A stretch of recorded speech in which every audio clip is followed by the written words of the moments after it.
अल्हम्दुलिल्लाहि वकफ़ा वस्सलामुन अला इबादिहि लज़ीना इस्तफ़ा अम्मा बअद फ़अऊज़ु बिल्लाहि मिनश शैतानिर रजीम बिस्मिल्लाहिर रहमानिर रहीम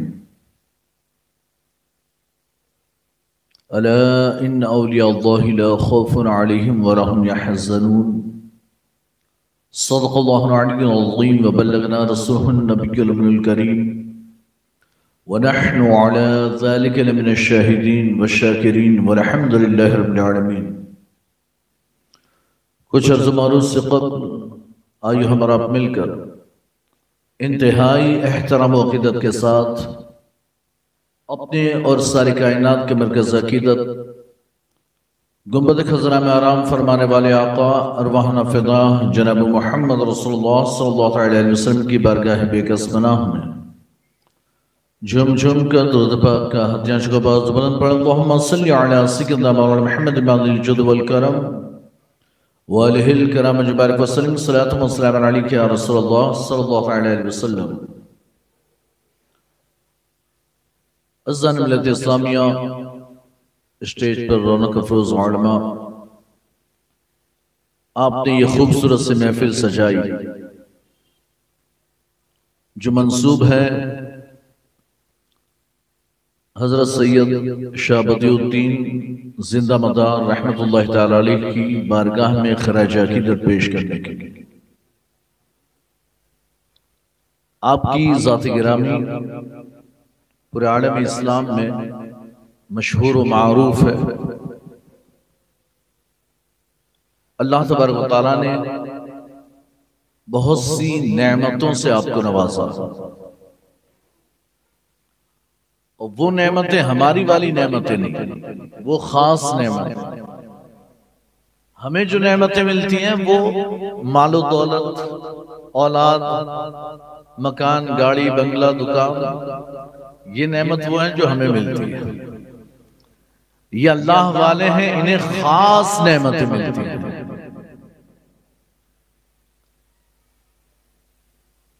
अल्लाह ताला कुरान पाक में इरशाद फरमाता है, चूंकि मैंने आयत मुबारका तिलावत की, अला इन्ना औलियाअल्लाहि खौफुन अलैहिम व ला हुम यहज़नून, औलिया इकराम पर, पूरी दुनिया के औलिया पर ये फिट,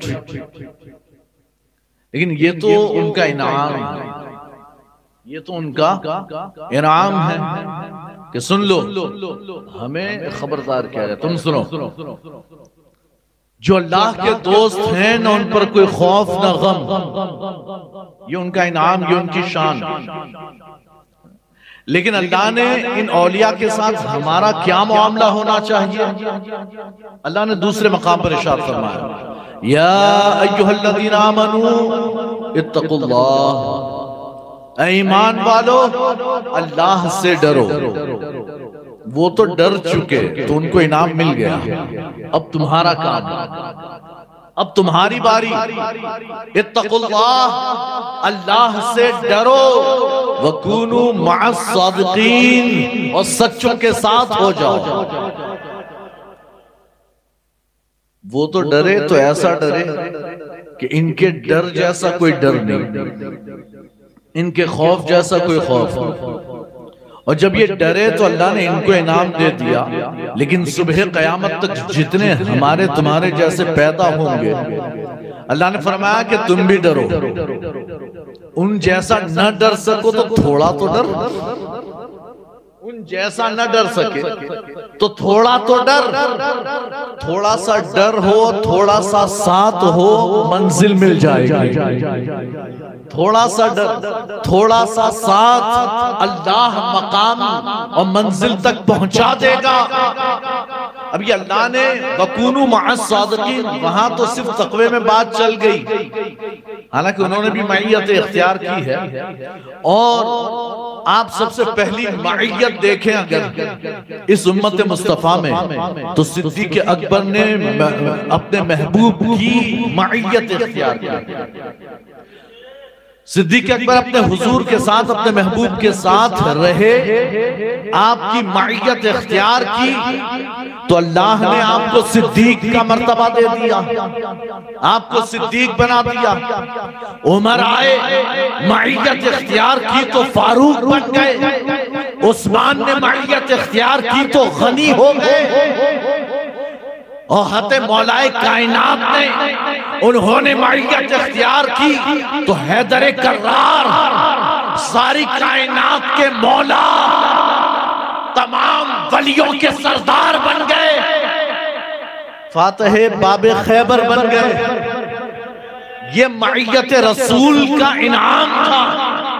तो अल्लाह ने फरमाया तुम्हें मईयत इख्तियार करनी है, बगैर मईयत के ये फ्यूज, ये बरकत हासिल नहीं होती। और जब मईयत मिलती है तो फिर अल्लाह ये ऐसे ऐसे इनाम अता फरमाता है, और जिसकी जितनी इस्तेदाद, जितनी सलाहियत, अल्लाह उसे उतना ही अता फरमाता है।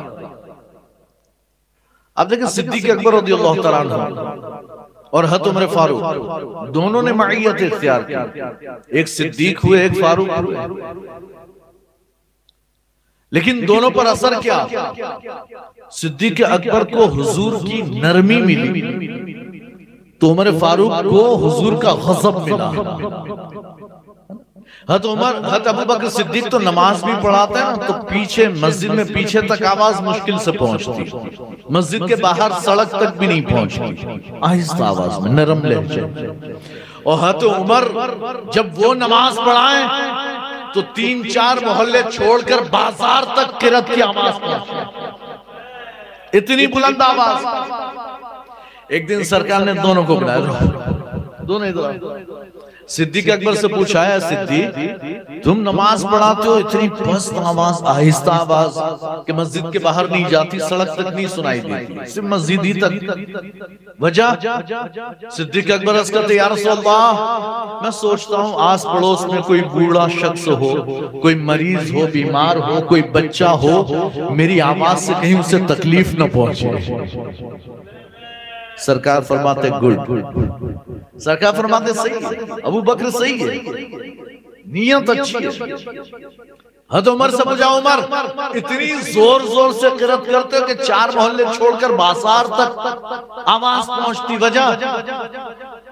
हज़रत उमर अर्ज़ करते, या रसूलल्लाह मैं इसलिए बुलंद आवाज में किरत करता हूं कि जहां तक आवाज पहुंचे वैसे शैतान वहां तक तो भागे, लेकिन जो गफलत में हो वो बेदार होकर वो भी मस्जिद तक पहुंच जाए, वो भी गफलत दूर करके मस्जिद तक पहुंचे, जहां तक आवाज पहुंचे वो मस्जिद पहुंचने की कोशिश करें। हो सकता है मेरी आवाज से उसकी गफलत दूर हो जाए, इसलिए मैं बुलंद आवाज से किरत करता हूं। सरकार फरमाते गुड, ऐ उमर तेरा काम भी अच्छा, काम दोनों के अच्छे, लेकिन फिर सरकार फरमाते हैं उमर आवाज थोड़ी कम कर, ऐ अबू बकर आवाज थोड़ी ऊंची कर, ऐ अबू बकर तुम अपनी आवाज थोड़ी बुलंद करो, ऐ उमर तुम अपनी आवाज थोड़ी सी कम करो। पता चला मईयत आदाब भी सिखाती है, मोहब्बत भी सिखाती है, और आदाब जीने के, यानी कि मईयत जीने के तरीके भी सिखाती है।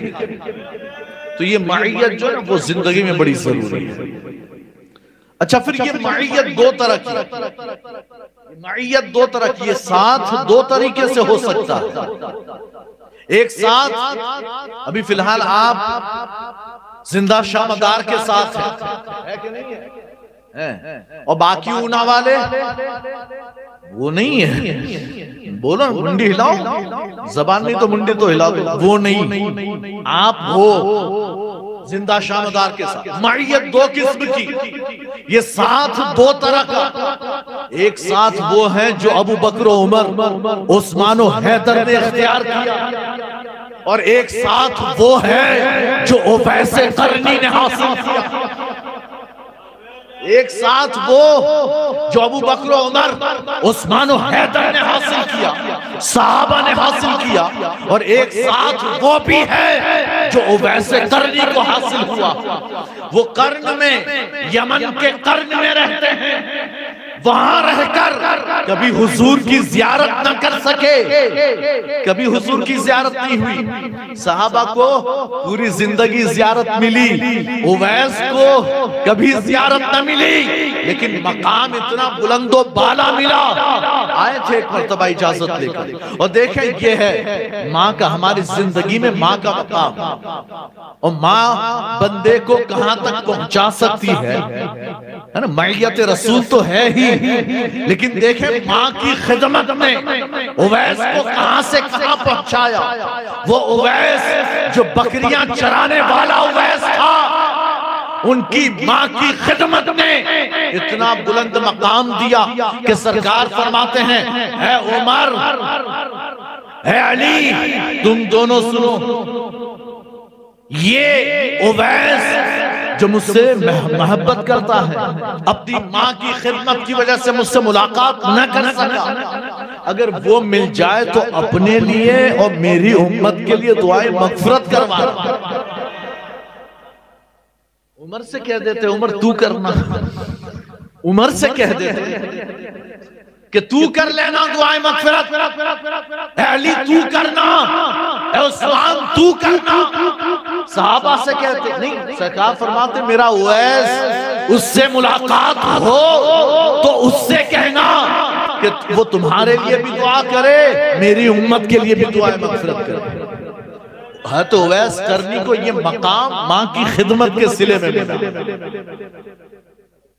तो मैं ये अर्ज कर रहा था, मईयत दो तरह की, एक वो साथ जो अबू बकर, उमर, उस्मान और हैदर को मिला, एक वो साथ जो उवैस करनी को मिला।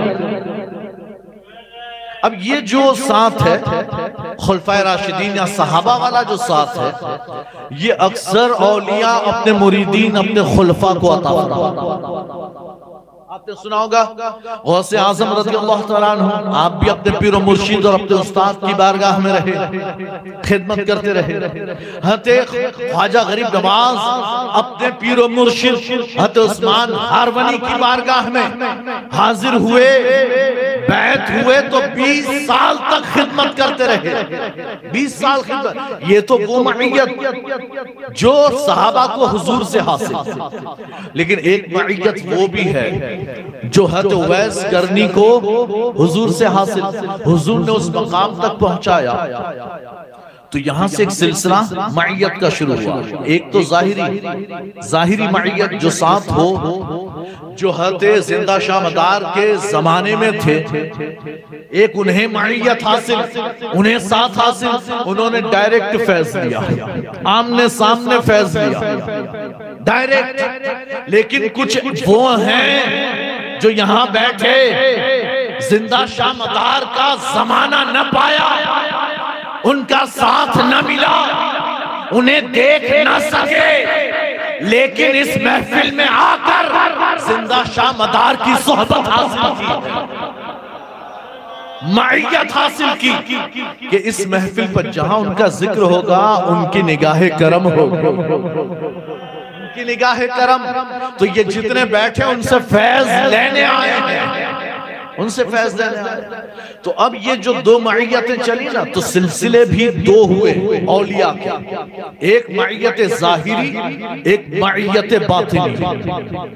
और जो मईयत बातिनी है उसे सिलसिला उवैसिया कहा जाता है, उसे सिलसिला उवैसिया कहा जाता है।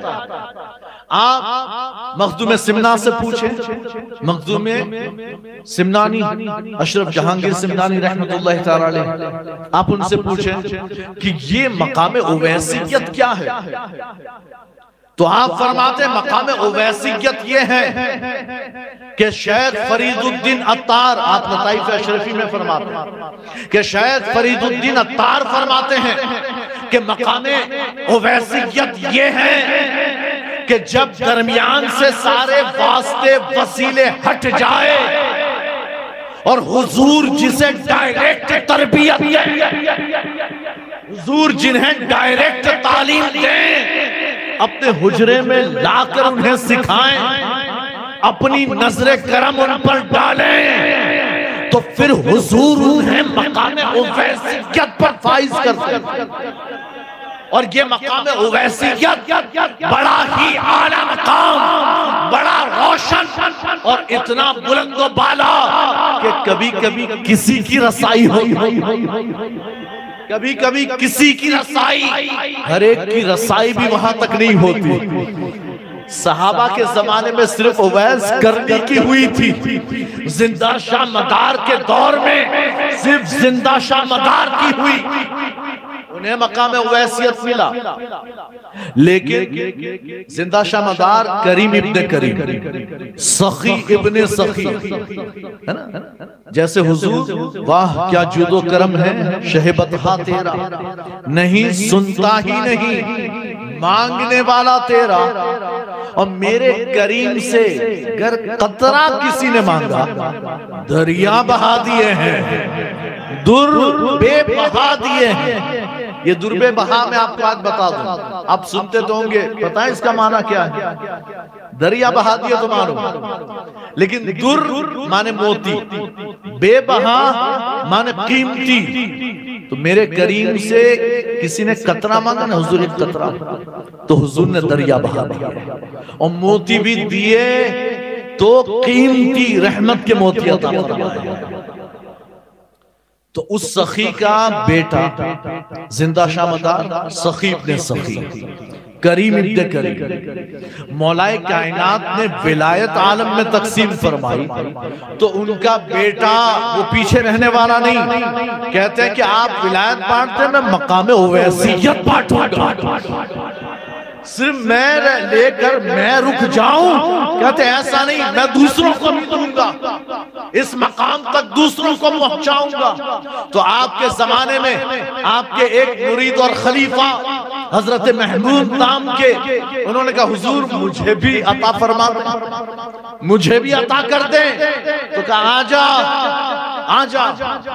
आपने फरमाया एक काम कर, अपना नाम लिख, मेरा नाम लिख, हुजूर का नाम लिख, मकाम उवैसियत पर पहुंच जाए। कहते ये नाम लिखते जा, अपना नाम लिख, मेरा, और फिर उसके बाद हुजूर का, मेरा अपना मेरा हुजूर का। कहते हैं अपना नस्ब खत्म कर, अपनी निस्बत मुझसे और आका से जोड़ ले, मकाम उवैसियत पर पहुंच जाए।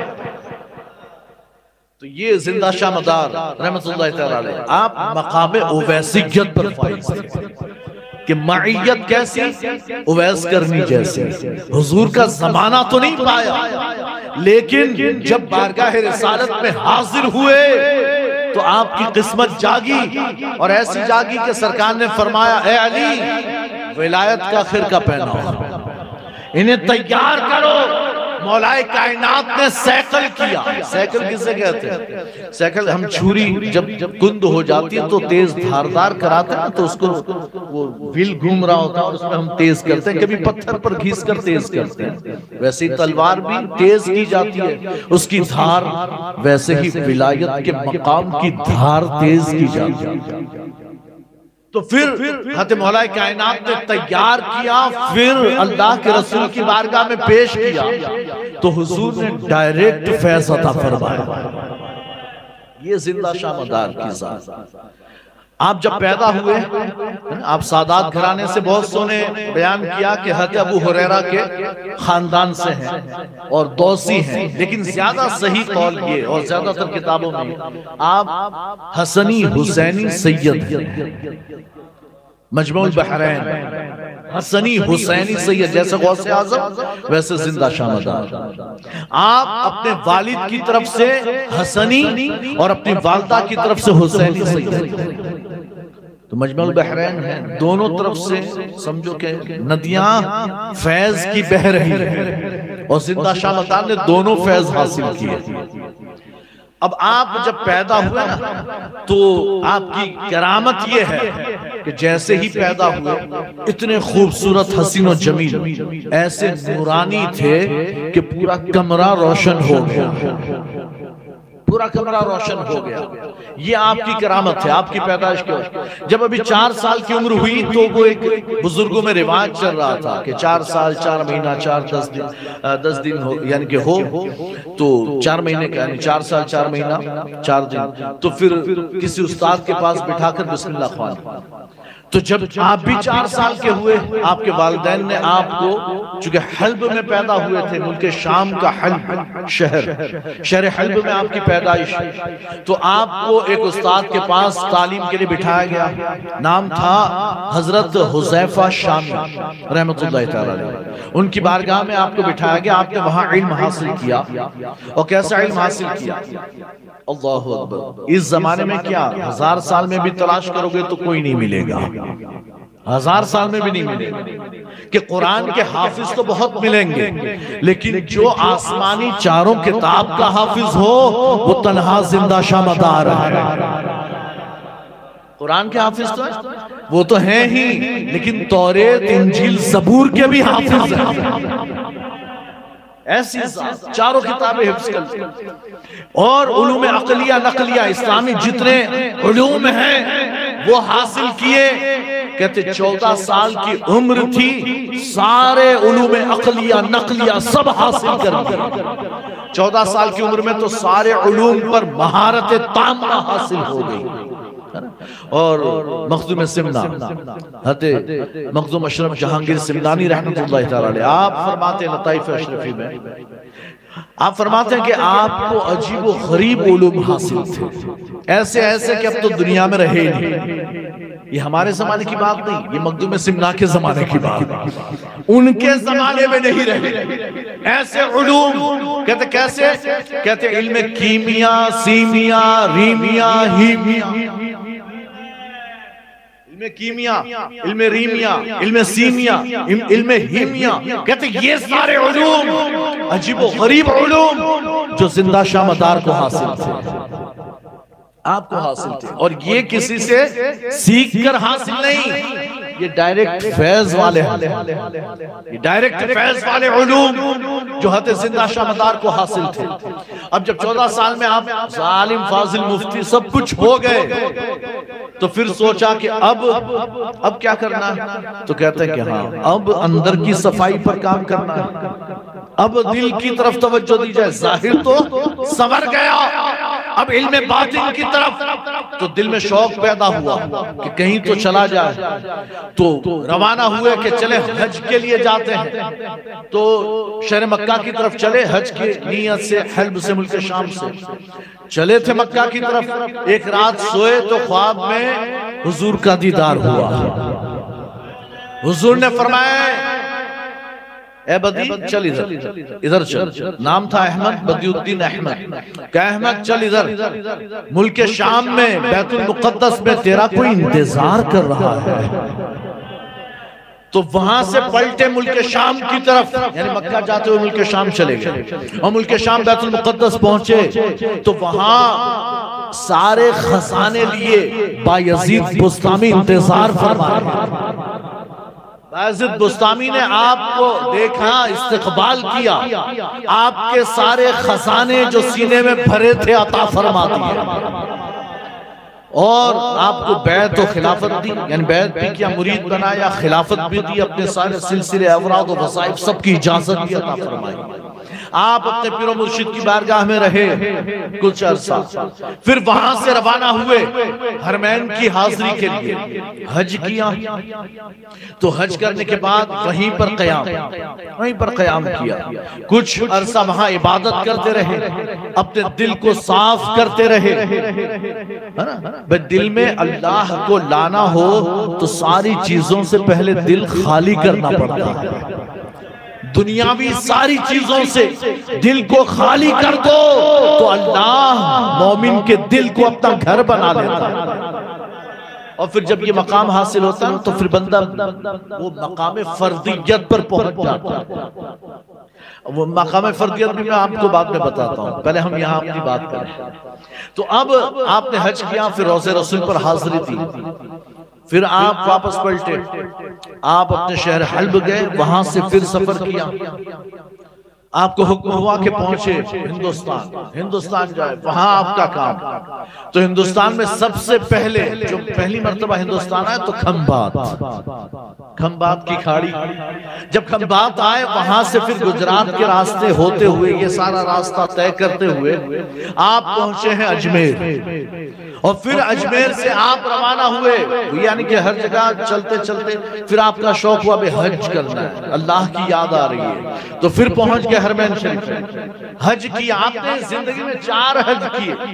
हर बार यानी हुक्म होता कि पहुंचे हिंदुस्तान, आते कुछ शहरों का सफर करते, अच्छा वो भी खुरासान, ईरान, खुरासान, ये सारे सफर करते करते आते, फिर चक्कर लगाते, इधर गए उधर गए, फिर दिल की तमन्ना भाई अल्लाह की बारगाह में हाजिर, अल्लाह की बारगाह में। जब अल्लाह की बारगाह में हाजिरी देते और वहां कुछ अरसा गुजरता तो ख्वाब में हुजूर आते, अहमद मेरी जियारत के लिए नहीं आना, इधर नहीं आना, जल्दी आ।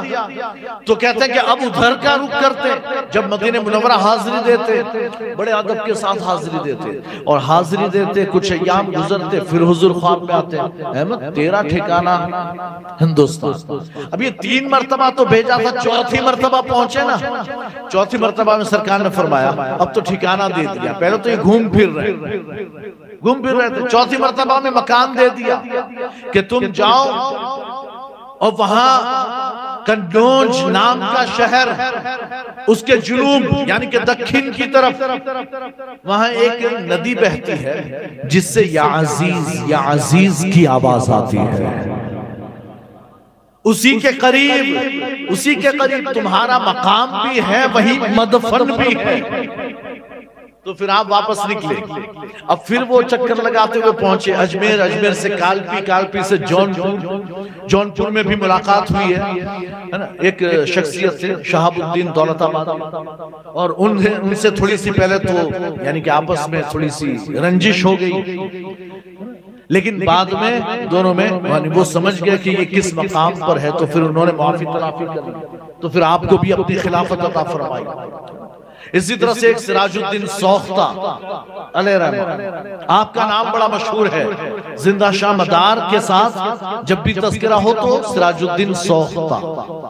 असल हुआ ये कि एक बादशाह था, अब्दुल कादिर बादशाह का नाम था, और आप जब उस मकाम पर पहुंचे तो बादशाह ने से कोई काम देखा, आपने उस पर नाराजगी का इजहार किया, तो आपने उसे यानी दुआए ज़रर फरमा दी, जा बर्बाद होगा। तो पूरे जिस्म पर उसके फोड़े निकल आए और गर्मी लग रही थी। अब वो परेशान रोता हुआ पहुंचा सिराजुद्दीन के पास, वो भी अपने वक्त के वली थे। अब उनके पास गया तो आपने हाथ रखा सर पर और ऐसा दम किया कि सारी बीमारी दूर। अब जब सारी बीमारी दूर हो गई तो बादशाह फिर से खुश कि उसने मेरा बिगाड़ा था तो मेरे पीर ने अच्छा भी तो कर दिया। अब ये खबर मिल गई हज़रत जिंदा शाह मदार को कि सिराजुद्दीन जो उन्होंने उस बादशाह को अच्छा कर दिया, शिफा दे दी, तो आपको जलाल आया। आपने फरमाया कि सिराजुद्दीन जल जाएगा। तो वो सारी बीमारी आ गई हज़रत सिराजुद्दीन पर, उन्हें फोड़े निकल आए, उन्हें बिल्कुल यानी वो जल रहे थे, गरम यानी महसूस होता, जल रहे थे। उसी में आपकी वफात हुई, इसलिए आपको सिराजुद्दीन सोख्ता का। आपने माफी तलाफी की, आपने माफ भी कर दिया, लेकिन उसी में आपको वफात हुई, तो आपका लक़ब तभी से सिराजुद्दीन सोख्ता हो। बहरहाल वहां से फिर आगे बढ़े तो फिर ये नदी के किनारे मकनपुर, वो नदी जहां क्या अजीजों की आवाज आती थी, आप वहां पहुंचे और फिर पहुंचकर मकनपुर में आपने क़याम किया, वहीं पर है पूरी जिंदगी, और हिंदुस्तान में दीन इस्लाम की खिदमत करते रहे। तो आप मकाम उवैसियत, दूसरा मकाम फर्दियत। अब ये मकाम फर्दियत क्या, इसको समझना हो तो पहले एक वाक़या सुनो। मकाम फर्दियत एक बुजुर्ग जो है वो हज़रत खिज़र से आपकी मुलाकात हुई, हज़रत खिज़र की एक बुजुर्ग से मुलाकात हुई, तो वो बुजुर्ग ने पूछा, ए खिज़र आपका तो बड़ा पावर, ए खिज़र आपका तो बड़ा पावर है, तो क्या कोई ऐसा भी है जो आपकी पकड़ से भाग सके, आपके कंट्रोल से गायब हो सके। हज़रत खिज़र कहते हैं हाँ है, ऐसा है। का कौन? का उसके लिए एक वाकया सुनो। कहते कि मैं एक मर्तबा एक जंगल से गुजर रहा था और मैंने दो पहाड़ियों पर दो रोशनी देखी और मैंने सोचा कि यार कोई तो है। मैं एक पहाड़ पर पहुंचा तो देखा एक आदमी लेटा हुआ है, सर से लेकर पैर तक चादर ओढ़े हुए और उससे रोशनी निकल रही है। मैंने कहा बंदा सो रहा है, अल्लाह की इबादत करनी चाहिए, पड़ा पड़ा सो रहा है, गफलत की नहीं। ये देखें, ये हज़रत खिज़र सोच रहे। तो कहते हैं मैंने चादर खींची, मैंने कहा उठ, अल्लाह की इबादत कर, सोया पड़ा है, गफलत की नहीं। तो खड़े हो गए। उन्होंने कहा ए खिज़र, जो काम से आया था कर चुका हूं, और गायब हो गए। हज़रत खिज़र के सामने से गायब हो गए। मैंने सोचा दूसरे पहाड़ पर भी है, चलो वहां चल। वहां पहुंचे, कहते जैसे ही चादर हटाने लगे तो आवाज हातिफ गैबी से आवाज आई, ए खिज़र रुक जाओ, अल्लाह की बंदी है, हाथ मत लगाना, अल्लाह की बंदी है, हाथ मत लगाना। तो वो खुद ही चादर हटाकर खड़ी हुई। हज़रत खिज़र ने कहा अल्लाह की बंदी कुछ पूछना है, भाग मत जाना, गायब मत हो जा। का पूछो। वो उस पहाड़ी पर थे, वो कौन थे? का मेरे शौहर थे, वो मेरे शौहर थे। कब वो गायब हो गए मुझसे, कोई बात नहीं बताई और कहा कि जो काम से आए थे हम कर चुके हैं, खिज़र तू तेरा काम कर, ये कहकर चले गए। बताओ तो किस काम से आए थे? उनकी बीवी ने कहा कि एक बुजुर्ग का इंतकाल हो गया था तो अल्लाह ने इन्हें भेजा था कि जाओ गुस्ल कफन दफन का इंतजाम करके आओ। हमने अपना काम कर लिया, जिस काम से अल्लाह ने भेजा था हमने वो काम कर लिया, अब हम जा रहे हैं। तो उनका बस एक मिनट, तुम मुझसे तो गायब होते हो, क्या कोई ऐसा भी है जिससे तुम गायब ना हो सको, जिसके कंट्रोल से बाहर ना जा सको? तो हजरत यानी वो जो बुजुर्ग, वो खातून थी, बुजुर्ग खातून, वो कहती कि हाँ हम तो अफराद हैं, हमारा मकाम फर्दियत का, हम तो अफराद, लेकिन जो हमसे ऊपर फर्दुल अफराद हो हम उनके कंट्रोल में, उनकी इजाजत के बगैर हम उनसे जा नहीं सकते, हम नहीं जा सकते। कहते वो जात गौसे आजम की जात है, वही फर्दुल अफराद का मकाम जो मकाम गौसियत उज़्मा है, यही मकाम अल्लाह ने जिंदा शामदार को भी अता किया। यही मकाम फर्दियत नहीं, फर्दुल अफराद का मकाम अल्लाह ने इन्हें भी अता फरमाया था। और तीसरा मकाम जो जिंदा शामदार को मिला वो है मकाम समदियत। मकामे समदियत, ये समदियत का क्या माना? आप कभी कुरान उठाएं, कभी अल्लाह के नाम पढ़ें, कुल हुवल्लाहु अहद अल्लाहु समद, अल्लाह बेनियाज है, न उसे खाने की जरूरत, न पीने की जरूरत, न सोने की जरूरत, न किसी चीज की जरूरत। तो जिंदा शामदार मकाम समदियत पर, यानी कि आपको खाने पीने की जरूरत नहीं, अगर खा पी लें तो गिज़ा पर आपका करम, खा लें तो खाने पर करम, कि खाना खुश हो जाए कि आज मुझे हाथ लगाया, खाना खुश हो जाए कि आज मुझे हाथ लगाया। तो ये मकाम समदियत पर हज़रत जिंदा शामदार आप फाइज थे, आप इतने हसीन और जमील कि आपके चेहरे से नूर निकलता, ऐसी रोशनी कि जो भी देखता बेख्तियार होकर सजदे में गिर जाता, बेख्तियार होकर, इख्तियार से नहीं, शरीयत ने मना किया सजदा करना हराम।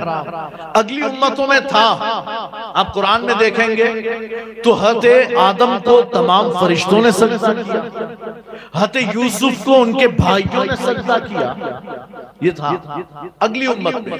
लेकिन जब हुजूर आए तो हुजूर ने खुद फरमा दिया। साहबा ने एक दिन अर्ज किया, असल में हुआ ये वाकया भी बताइए।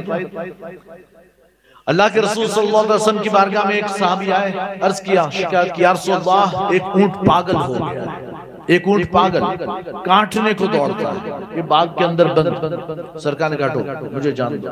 नहीं हुजूर आप मत जाइए, काट लेगा। अच्छा ऊंट काटे ना, कुत्ता काटे तो 14, उधर 28 इंजेक्शन लगेंगे। वो बड़ा खतरनाक काटता है और बिल्कुल नोच ऐसा, वैसे कभी काटता नहीं, लेकिन जिस दिन पागल हो फिर काटता है। कब वो पागल हो गया, वो काट रहा है, जो भी जाता है काटने को दौड़ता है। आप ना जाएं। सरकार ने कहा तुम रुको, मुझे जाने दो। सरकार ने दरवाजा खोला, अंदर तशरीफ ले गए। वो ऊंट ऐसे दूर बैठा था, उसने मुंडी उठाई, देखा तो खड़ा हुआ। अब सब समझ रहे हैं कि अब दौड़ेगा, तो धीरे धीरे आया, हुजूर की बारगाह में आकर अपना सर आपके सामने रख दिया जमीन पर, ऐसे जैसे सजदा कर रहा हो। बैठा, बैठकर सर रखा और सर रख कर फिर खड़ा हुआ। फिर सरकार से बात कर ली सरकार ने, ऊंट से बात की, किसी ने नहीं सुनी। सरकार फरमाते इसका मालिक कौन? एक साहबी अंसारी साहबी आ गया, या रसूल अल्लाह मैं हूं। क्या खाना नहीं देते? शिकायत कर रहा है, शिकायत कर रहा है मुझसे, और कहता है कि जब मैं जवान था, काम के लायक था, ये मुझे खिलाता पिलाता और मुझसे काम भी करता था। मैंने अपनी पूरी जिंदगी, पूरी जवानी इसके काम में गुजार दी।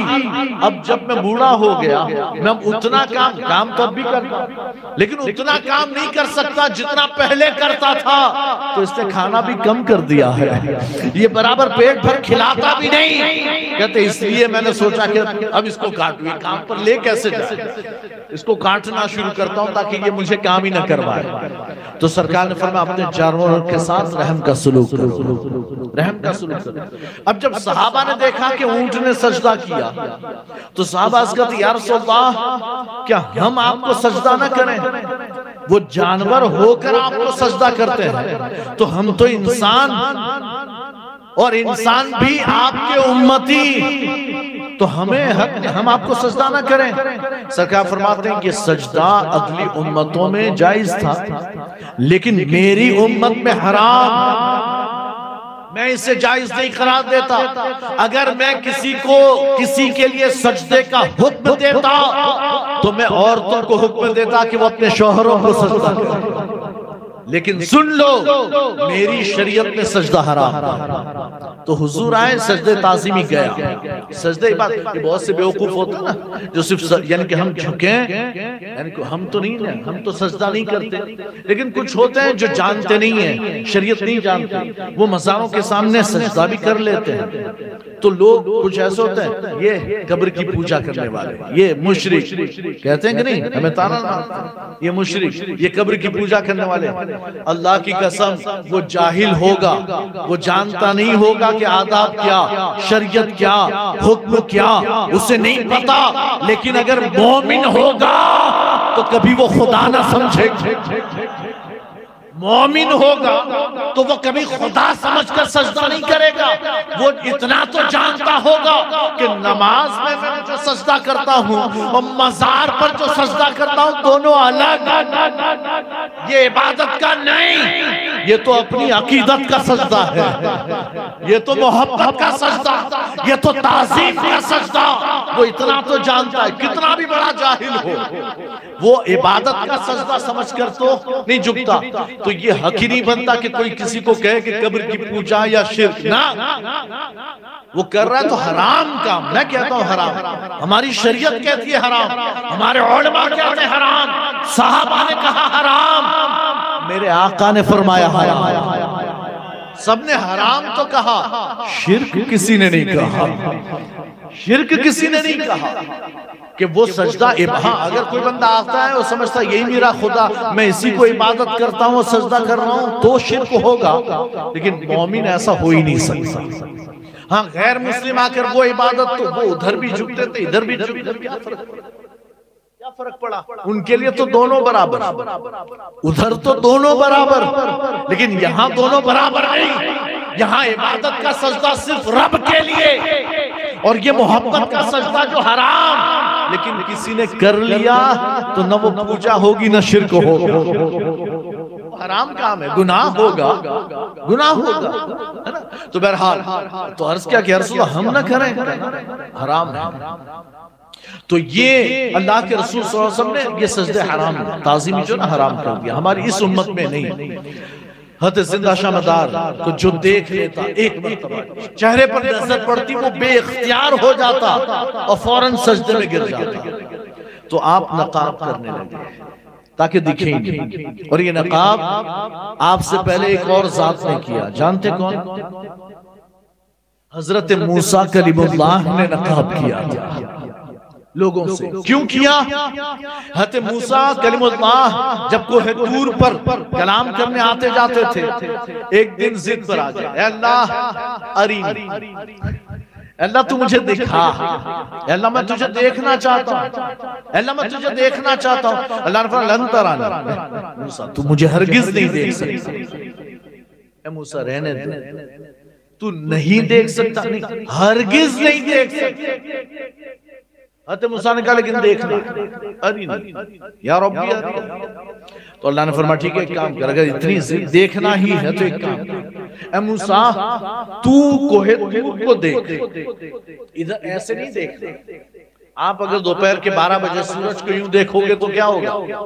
आंखें अंधी यानी बिल्कुल चुंधिया जाएगी। तो अल्लाह ने फरमाया कि ऐ मूसा, और ये सूरज तो मेरे रब के नूर के करोड़वें हिस्से का भी करोड़वां हिस्सा नहीं। तो अल्लाह फरमाता है ऐ मूसा इधर यूं नहीं, मुझे यानी देख, यूं देख, कोहे तूर को देख, मैं तुझ पर नहीं कोहे तूर पर अपनी तजल्ली को एक सुई की नोक के बराबर नाजिल करता हूं।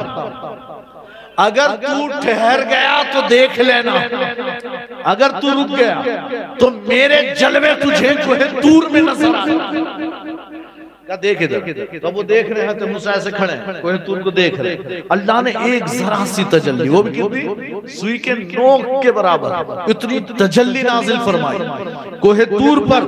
कहते जैसे वो तजल्ली नाजिल हुई, ऐसा एक ऐसी यानी कि नूर का धमाका हुआ कि हज़रत मूसा बेहोश, हज़रत मूसा बेहोश होकर गिर पड़े और कोहे तूर टुकड़े टुकड़े हो गया, टुकड़े टुकड़े हो गया और पूरा जलकर काला हो गया और टुकड़े टुकड़े हो गया।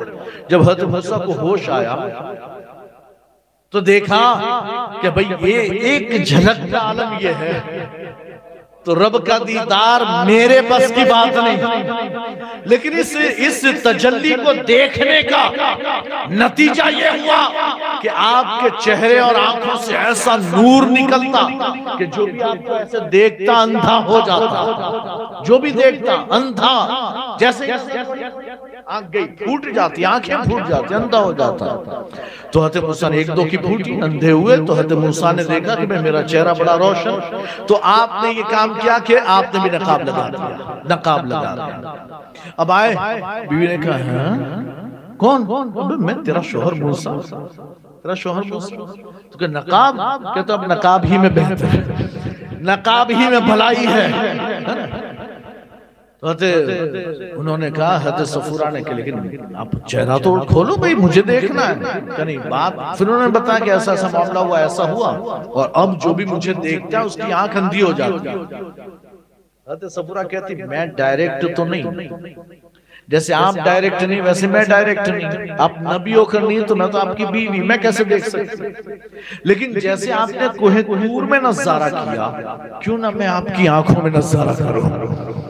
आपके लिए कोहे तूर तजल्लिए इलाही का मकाम था, तो मेरे लिए अल्लाह की तजल्ली आपकी आंखों में, क्यों ना मैं दीदार करूं। तो आप उठाई, आंख जाती हो तो जा, मुझे तो देखना है, जाए तो जा, अंधे जिंदगी गुजार लेंगे, दूसरे अंधे नहीं है जो जिंदगी गुजारते, हम भी गुजार लेंगे, लेकिन देखना। तो मूसा ने कहा तो ठीक है, करो करो, एक आंख ऐसे बंद की, एक आंख खुली, है ना। हज़रत मूसा ने कहा एक आंख से देख ले, ताकि एक आंख तो सलामत रहे, ताकि एक आंख से देखना काम आए। तो कहते ठीक, एक आंख बंद कर ली, एक आंख खोली। हज़रत मूसा ने ऐसे थोड़ा सा पर्दा उठाया तो आंख अंधी हुई।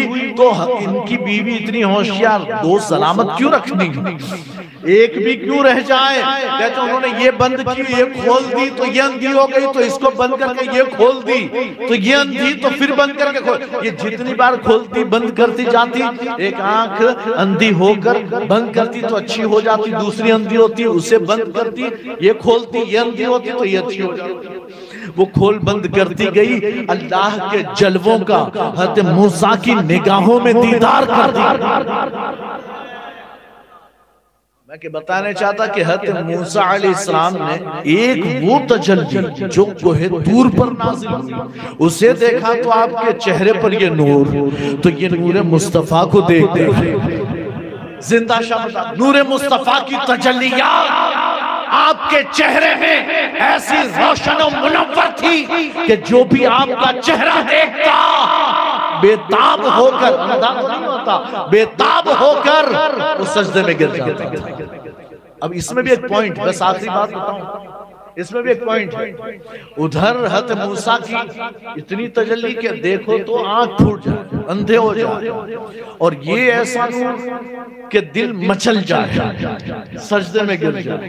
दोनों में फर्क क्या है कि वो तजल्ली जलाल वाली, ये तजल्लियां रहमत वाली। वो जलाल वाली तजल्ली, उसका एक परतव, एक अक्स कोहे दूर पर, उसका असर हज़रत मूसा के चेहरे और आंखों में ऐसा कि लोग देखें तो अंधे हो जाए। लेकिन यहाँ तो जमाले मुस्तफा अपनी आंखों में बसा, जमाले मुस्तफा का नूर आपकी आंखों में चमक रहा था, तो अब जो देखता अंधा ना होता, बेकरार हो जाता, वो बेकरार होता, मचल उठता और दिल करता कि सजदे में। इसी को आला हज़रत फरमाते हैं, पेशे नजर वो नौबहार, सजदे को दिल है बेकरार। पेशे नजर वो नौबहार, आला हज़रत के सामने रोज़े रसूल, रोज़े रसूल को देखकर कहते हैं पेशे नजर वो नौबहार, सजदे को दिल है बेकरार, रोकिए सर को रोकिए। हाँ यही तो इम्तिहान है, हाँ यही तो इम्तिहान है। दिल कितना भी मचले लेकिन उस पेशानी को सजदे में जाने नहीं दे, ये एग्जाम, ये इम्तिहान है बंदे का, है ना। तो कहते हैं कि वहां तो जिंदा शामदार को तो हुजूर ने अपना आमना सामने जियारत दी, तो सोचे आपका आलम क्या होगा कि आपके चेहरे को जो देखता बेकरार, यानी कि बेकरार होकर, मुस्तरिब होकर, मचल कर गिरता आपके सजदे में। तो आपने मक्का भी डाल दिया, वो भी किस लिए डाला? उम्मत को बचाने के लिए, उम्मत को हराम काम से, गुनाह के कामों से बचाने के लिए आपने नकाब डाला। तो ये जिंदा शामदार अलैहि रहमतुर रिज़वान आपके फीज़ व बरकात, ये नहीं कि सिर्फ हिंदुस्तान वाले, पूरे आलम में आपने जहां जहां सफर की अपनी यादगारें छोड़ी है।